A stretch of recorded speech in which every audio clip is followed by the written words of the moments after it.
Hi everyone, it's Shell from Shell Crochet. Welcome to my September 2021 final update. Let's talk finished objects.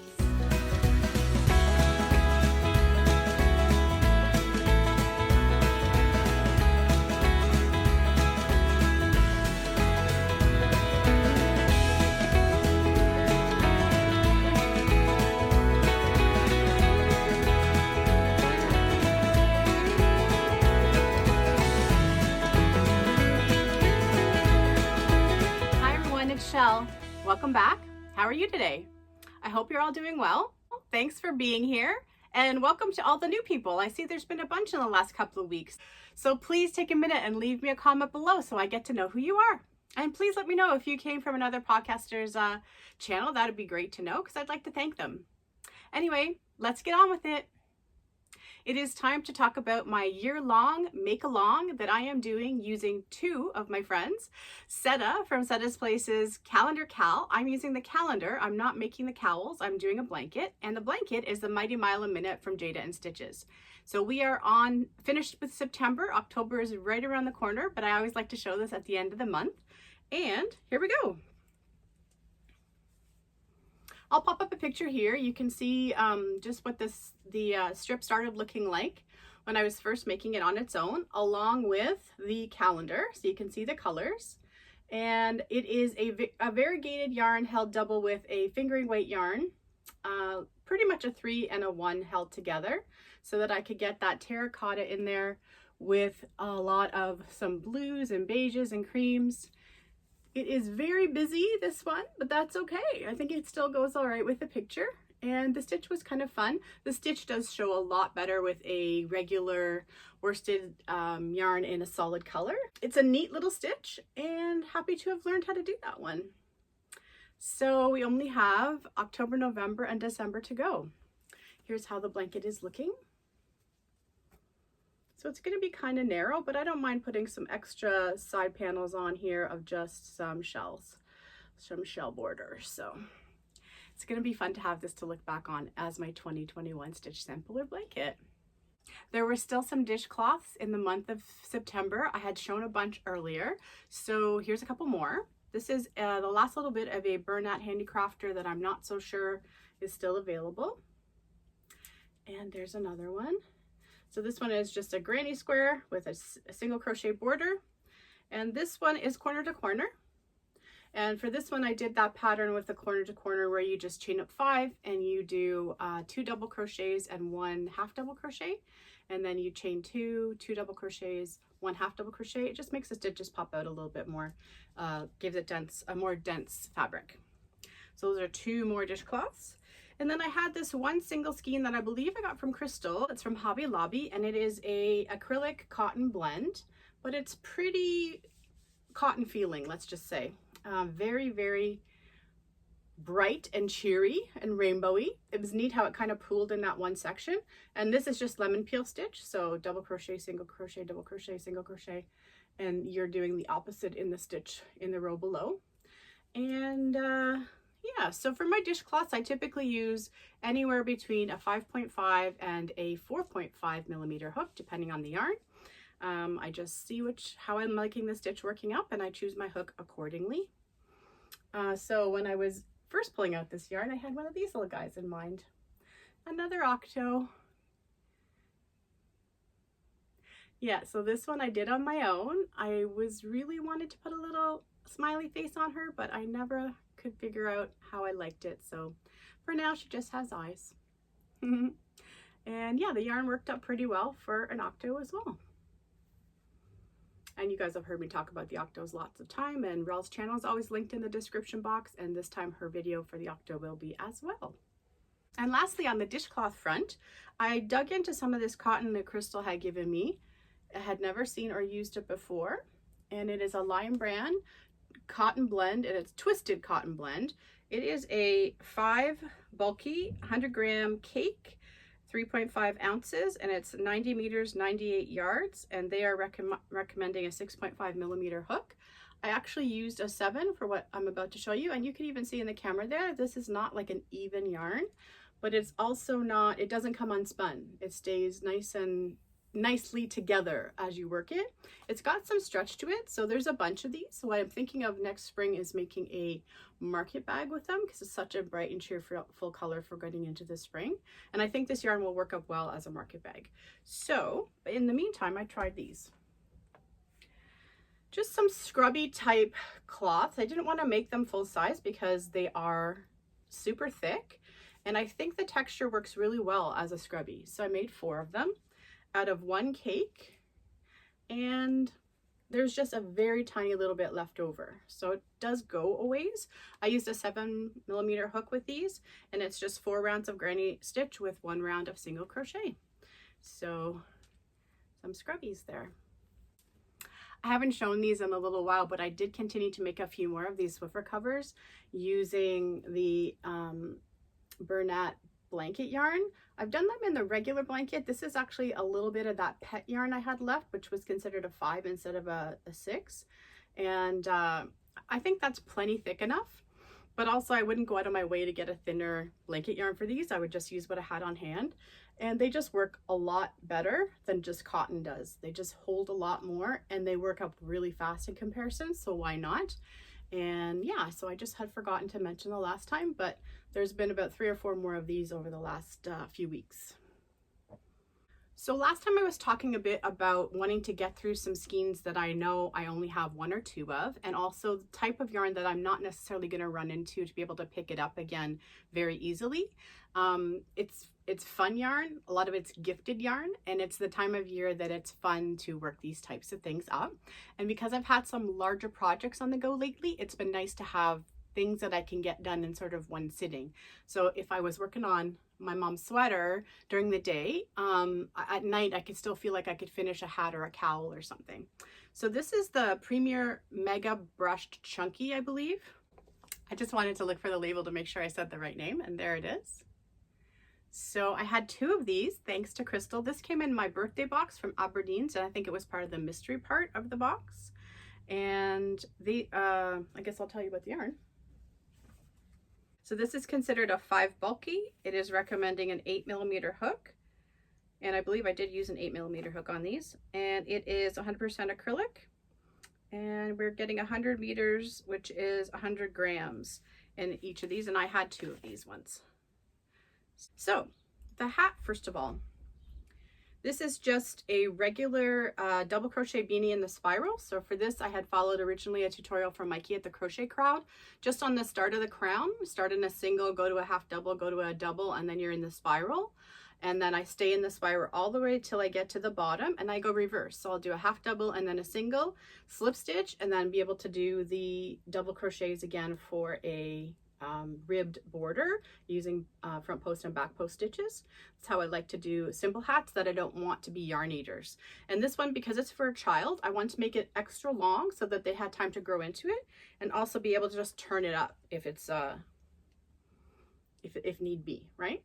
And pom-pom is hilarious. So I don't know how it looks to you in the camera, but here in real life, this pom-pom goes awesome with this hat. So the fun thing about it is this color is not in the hat anywhere. So this is purple, but there's fuchsia in this hat along with all these other colors, and I just thought it was a fun way to make use of the pom-pom. Also, this pom-pom came off probably a Karen cupcake or a Karen chunky cupcake from a couple of years back, and there was a couple of thread strings hanging out of it. And I guess that in their mind was a way for you to tie it on if you want. There was no elastic or no snap or anything to this particular one. And it might have also just been how they attached it to the cake. But I used those 2 strings just to sew on a button to the actual pom-pom instead of to the hat. So with the ones with the elastic, I'll usually sew my button to the hat. But for this one, I sewed the button to the pom-pom. So if you can see there's the button. And then when you start with a magic circle, you're going to get a little bit of a hole, but it's not too big. And then you can just stick the button through the hole, and it stays fastened on the hat. And this helps because I don't know if this has happened to anybody else, but the first pack of furry pom-poms I got last year from Amazon, I would say it was probably like a 24 pack, and I would say about 3 of them total. This elastic just snapped. So you know, sometimes if you get really old elastic, all of it kind of crumbles, and then you're just kind of left with a string. It's happened to me with like hair ties before and things like that. So basically the elastic gets dried out, I guess, and then it disintegrates. So I had asked for suggestions, and I know Rel did give me one, but it kind of went over my head a little bit because I'm not a sewer.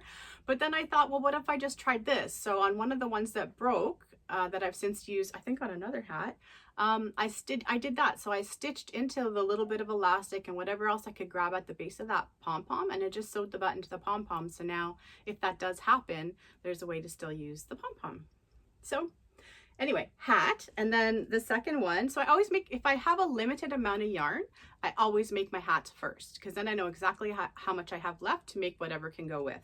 And for this, I made a regular neck warmer. So it's going to fit nice and tight to the neck. This is kid size, so there's no trying it on. And I did put a little drawstring here just in case it's opening a little bit too much, and just to give it a little bit of interest as well. So that's a nice little set for a small little human, whoever might want it. I also had a one-off of Premier Sweet Roll Frosty, or Frosted Sweet Roll maybe, in this really awesome neutral colorway. So I decided to do a divine hat with it, and it did take up just about all the yarn. I have a little bit left that's gone into a new magic ball that I'm working on. And this is one of those pom-poms that I just mentioned. So I sewed the button to the pom-pom. And when I was doing the divine hat this time, it was the first time I picked it up for this year. I made a bunch of them last year, and it really kind of taught me something about what I can do to make my hats more interesting. I think it's like when you go back to a pattern not having tried it the first time, or a tutorial, you always learn something different from it. At least that's what I like to do, and this one really came in handy. So anyway, first of all, the hat's really cute and neutral and fun, and pom-pom on top. So that is that one. But this is the other set, and this came from a ball of Premier Puzzle yarn that I got from Crystal in that same Aberdeen's order, my birthday present. And here's what I did. So the difference between the divine pattern and this is just where you're placing the double crochets in between the post stitch. With the divine hat, you place all your double crochets right beside the post stitch so that it gives it that shell look and that it makes it twist. And for this one, I just evened them out. So I got my straight lines going all the way down the hat, which I thought looked kind of cool. And to not interrupt my straight lines, I just didn't bother with a ribbed border. I just let it go to the bottom and then just did a simple single crochet border. And I thought this pom-pom kind of went well with these colors. So the hat was made first, and then this is what I had left. So I made a tapered neck warmer. So the top is a little more narrow than the bottom, and in the same vein. So you still have the post stitches carrying down for that nice texture going through the yarn. Again, another nice set for the coming colder times. It is actually kind of nice in here today. Still a little bit warm, but not warm out. It's just perfect fall day out there, about 20 degrees Celsius. And if you hear any background noise, I should just warn you, the landscape guys are around and I have the window open, so that might be what you're hearing. When I was at Walmart in the summer, there were some neat clearance yarns at different times, and I was being extremely picky. Because I didn't need anything specific. They had some Bernat Softy Chunky Tweeds on clearance, super clearance. So these were I have the glasses right here, why don't I use them? These were the 300 gram balls, which is 10.5 ounces. It's 289 meters or 316 yards. It's 97% acrylic with 3% viscose. It's a 6 super bulky, recommending an 8mm hook. This one is called Midnight White. So what you get in this one is just a very nice creamy white with flecks of blue, I would say navy blue. And so hat was made first. Very simple double crochet in the spiral down to single crochet to put the post stitches in back with doubles. You need a seamed row for that. And I put a nice white pom-pom on the top. And yeah, only one in this color. So that's what I did. And then I wanted to make just a normal scarf to go with. And it didn't end up being quite as wide as I would like it, but considering it's such a thick, chunky yarn, I think there's still plenty to go around here. I have left this dangly one strand there as an idea or maybe a little inspiration. There's just a very tiny bit left and I may put fringe on it. We'll see how I feel. But I just want to show you it does wrap quite generously. So if I pull this one up, I'm going to adjust the camera for you, just one sec. So it's pretty generous in length, and I was determined to work it lengthwise because I wanted my raw edge to only be at the bottom. If you were to work it the other way, you would know exactly how long you could make it and have the width you want. But anyway, this is going to be absolutely fine the way it is because I said it's such a chunky yarn. So you can just wrap it like this, and there she goes. There's tons of ways to wear them, right? I'll do one more.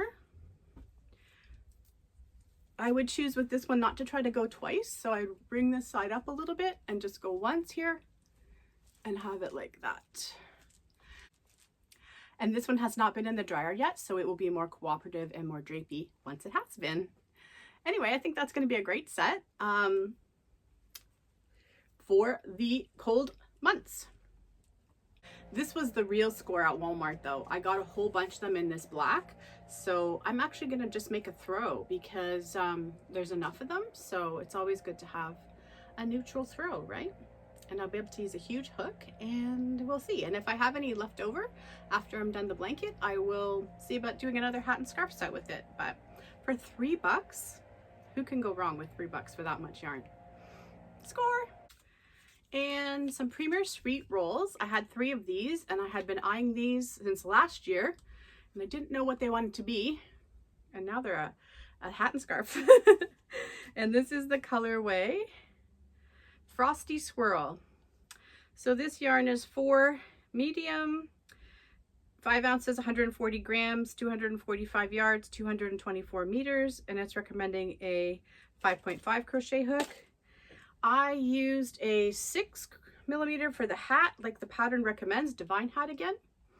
And the brim of the hat, you go down, I think, to a 5. So this has not been in the dryer yet either. And this brought up something interesting for me. So I had been watching Rose, trying to catch up on wings. I'm done August, Rose, so I'm on to September next. Anyway, the Divine Hat, she mentioned that she doesn't always use the recommended hook size because her hats turn out too big. So I think it really depends on the yarn. This yarn feels like a normal 4-weight yarn in the cake and it feels nice and soft.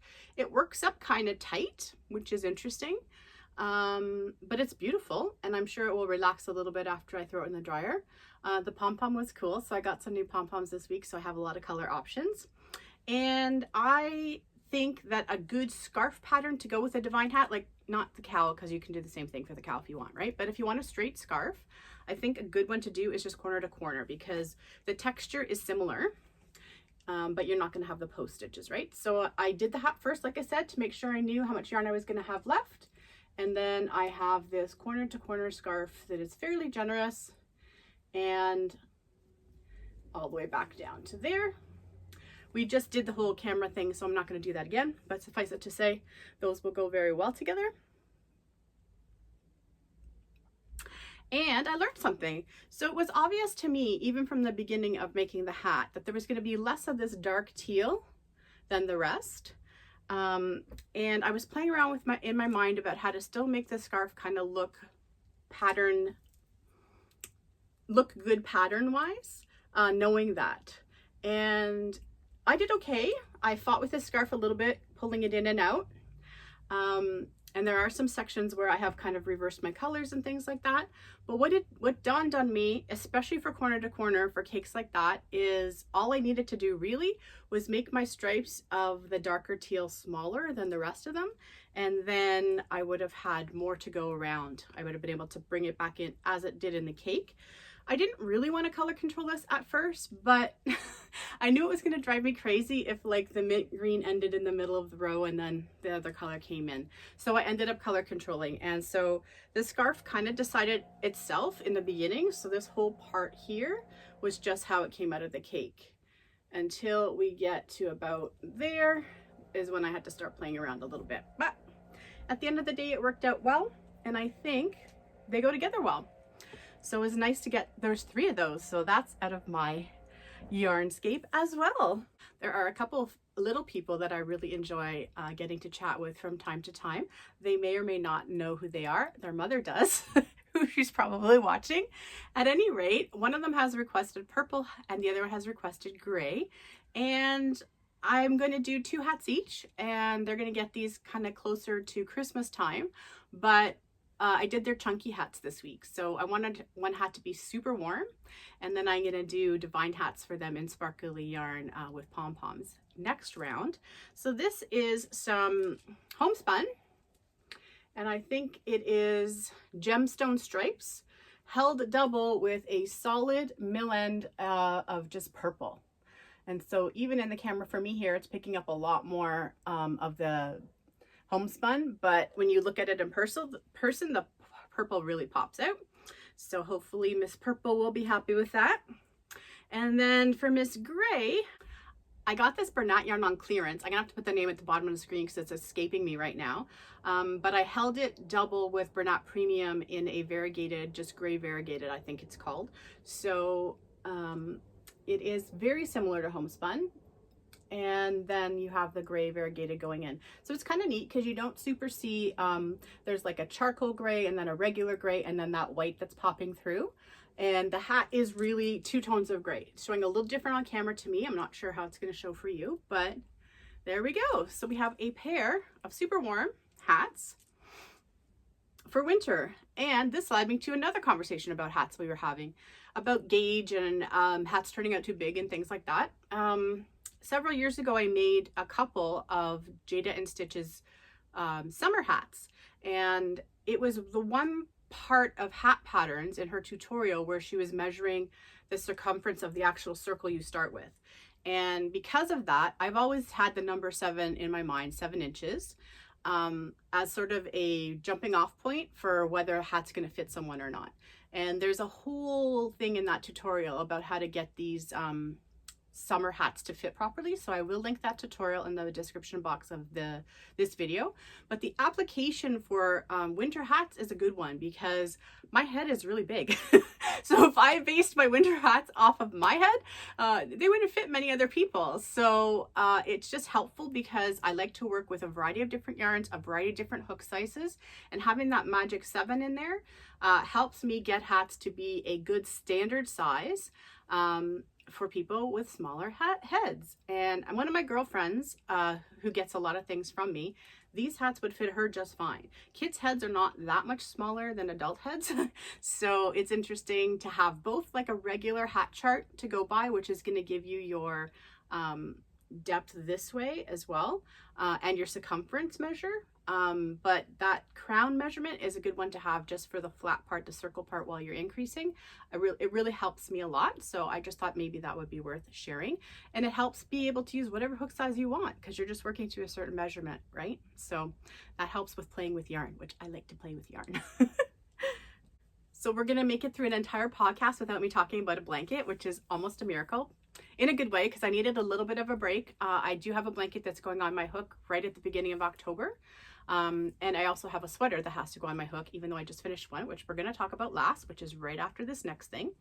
But the reason I brought up blankets is because when I was making the diamond granny square blanket and finishing it off, picture here, there were little bits of scraps left, and I thought I can just put them all into a magic ball, or I can try to do something that kind of honors the process of doing this big project. And I made a purse. So I'll pop up a picture here too of the inspiration. I just saw this picture and I was like, I really like how they folded these squares to get them to do what they're doing.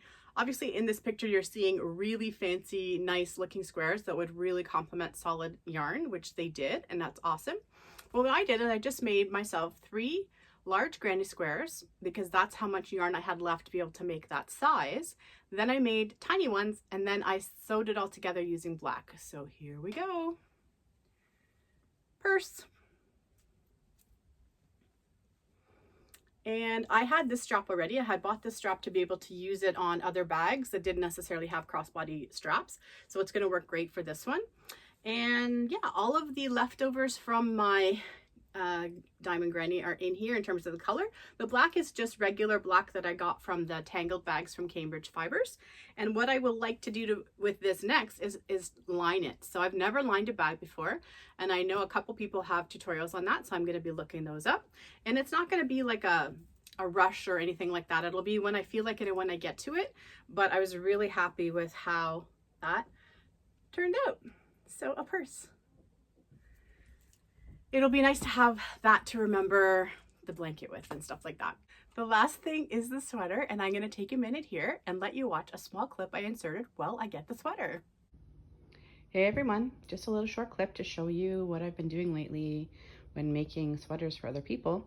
I have been getting a sweater that they already wear as my measurement tool, so I can make sure that along with the numbers I have, I'm in good shape in terms of the fit. Bye. Okay, so the yarn for the sweater I purchased with someone else in mind, and that person did not want this yarn. And it was because it's anti-pilling, and I hardly ever get Premier anti-pilling anywhere around here in Ontario, Canada. I don't see it at Walmart. I don't see it at Michael's. Mary Maxim does have it from time to time. They had it on sale probably back in the winter a couple times, so I grabbed some, and I grabbed it in regular gray and in charcoal gray. And my mom chose, first she chose the regular gray, and she changed her mind and chose the charcoal gray for her sweater. Her birthday's at the beginning of October, so this is her gift. And she only watches these videos when I send them to her, so it'll probably remain a surprise. I mean, she knows she's getting the sweater, so how much of a surprise does it have to be? Anyway, back to the glasses. So Premier Anti-Pilling, and it has the exclusive stamp on it, and it says Everyday Metally. Like new, wash after wash, 100% anti-pilling acrylic, tested and approved against 350 harmful substances.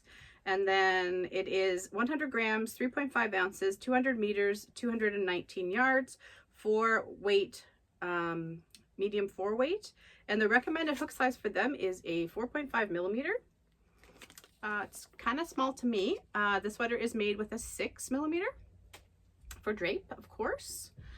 And here she is. I know this is not going to be the easiest sweater to see on camera because it's just black, but it is the regular cardigan style that I like to make, very loosely based on the video by Krista at The Secret Yarnery, the Tammy sweater. I do it with fitted sleeves instead of the bigger sleeves, and I do the cuffs with the ribbing along with the, in this particular case, I did the ribbing around the middle.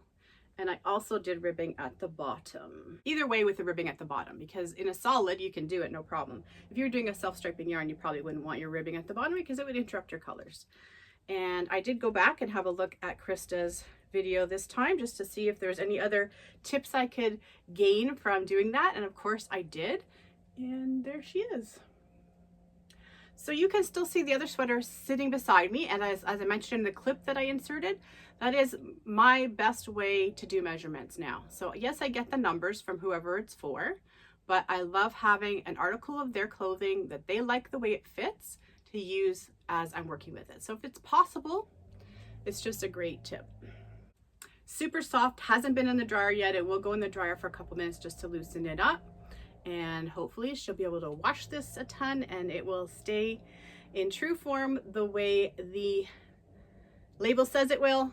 Still not a huge fan of that, how they wrap the white yarn around the black yarn to give it that heathered gray, charcoal gray look, but that's what they do. So what can I do? I can't do anything about it. Still very, very nice though, right? Okay, so that pretty much wraps it up for September. Today is Thursday, September 30th, and it's a special day here in Canada. It's a day of truth and reconciliation, a holiday to help support and recognize the Indigenous communities in Canada and what they've been through. And I will leave some links in the description box for anybody who wants to know more about that.